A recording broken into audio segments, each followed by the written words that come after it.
තථාගත සම්මා සම්බුදුරජාණන් වහන්සේ අතීත සිද්ධියක් වදාලා. පින්වත් මහණෙනි, අතීතේ දඹදිව බරණැස් නුවර හිටපු රජ කෙනෙකුට පුත්‍රයෙක් උපන්නා සුත්තිසේන.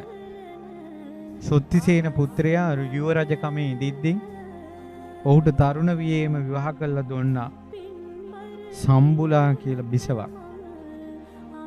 මේ සම්බුලා කියන බිසව සංසාරේ ගොඩාක් පින් කරපු කාන්තාවක්. ඒ නිසා ඇත්තටම පිරිසක් මැදක ඉන්නකොට බබලනවා. සුළඟ නැති තැනක තියෙන ගිනිසිලුවක් වගේ ඇයගේ ශරීරයෙන් රශ්මියක් විහිදිලා ගියා. ඒ ගොඩාක් සුන්දර කාන්තාවක්. රූප ස්වභාවයෙන් අග කාරුණික හිතක් තිබ්බ කාන්තාවක්. ඉතින් ඔහොම ඉන්නකොට විවාහ වෙලා ටික කාලයක් ඉන්නකොටම සොත්තිසේන යුව රජුරවන්ට කුෂ්ඨයක් හැදුණා. ඒකට ඇඟේ කුෂ්ඨේ වේගෙන් යනවා. එතකොට කසාද බැඳලා පොඩි කාලයක් වෙලා මිනිස්සයාට කුෂ්ඨයක් හැදෙනවා. මුළු ඇඟෙන් ඕජාව වැగిරෙන, ගඳ ගහන, තුවාල හැදෙන, පෑරෙන. කිසිම රාජ වෛද්‍යවරයෙකුට ඔහුව සුව කරන්න බෑ. හැබැයි ළඟින් හෙල්ලෙන්නේ නැතුව උපස්ථාන කළා සම්බුලා බිසව. ඊට පස්සේ ඔහොම ඉන්නකොට කුමාරයා තීරණය කළා, සොත්තිසේන කුමාරයා, මම මේ ගඳ ගගහා සැරෝවයක් කිරි පොඩ්ඩෙන් හැම වෙලාවෙම රිදි වලින් ඇඟ තෙතමාතු කරන්න ඕන. හරි ගඳයි ඇඟ. මම මෙහි ඉන්නේ මොකටද? කාන්තාව ටිකත් ඔක්කොම ඈත් වුණා, සම්බුලා විතරක් ළඟ ඉන්නවා. මම යනවා කැලේකට කියලා දැඩි තීරණයක් ගත්තා, කැලේ ගිහිල්ලා මැරෙනවා කියලා. ඊට පස්සේ කාටවත් මේ අදහස වෙනස් කරන්න බෑ. ඒතර සම්බුලා කිව්වා, කාට ඔයා එපා වුණත්, කාට ඔයා ගන්ධස්සාරේ කියලා කිව්වත්, කාට ඔයා විරූපී වුණත්, ඔයාගේ මුළු ශරීරේම ඕජාව වැగిරුණත්, ඔයා මගේ මිනිහා. මට ඔයා වටිනවා.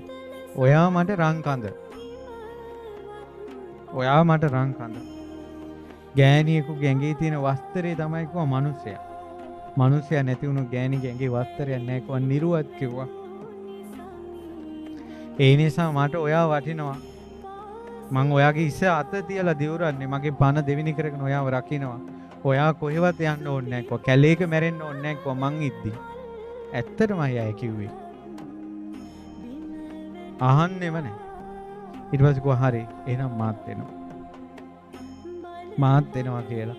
ඒ දෙන්න කැලේට ගියා. අනිත් අය අඬද්දි වෙලපෙද්දි. මහන් කැලේට ගිහිල්ලා කුටියක් හැදුවා තමන්ගේ අතින්ම සම්බුලා. ගස්වල කෝටු කඩාගෙන ඇවිල්ලා. සිවිලි අරගෙන ඇවිල්ලා.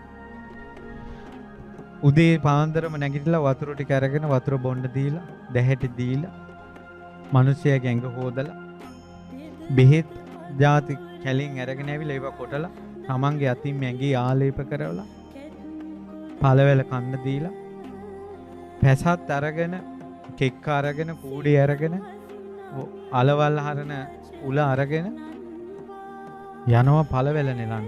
මද්දී බිසව වගේ. ඊට පස්සේ ගිහිල්ලා අල අරගෙන, පළතුරු අරගෙන, කූඩේ අරගෙන එනවා. ඇවිල්ලා ඒවා සෝදලා පිරිසුදු කළා තියලා මේ වතුර වලට බෙහෙත් කොළ කඩලා දාලා ඒ බෙහෙත් වතුරෙන් මිනිස්සයව ආයෙ නාවනවා. නාවල ඇඟ තේත මාත්තු කරවලා සුද්ධ පවිත්‍ර කරවලා පළතුරු කන්න දෙනවා. ඒ විදිහට උපස්ථාන කරනවා දිනපතා. වතුර ටික ගේනවා, ඔක්කොම කරනවා.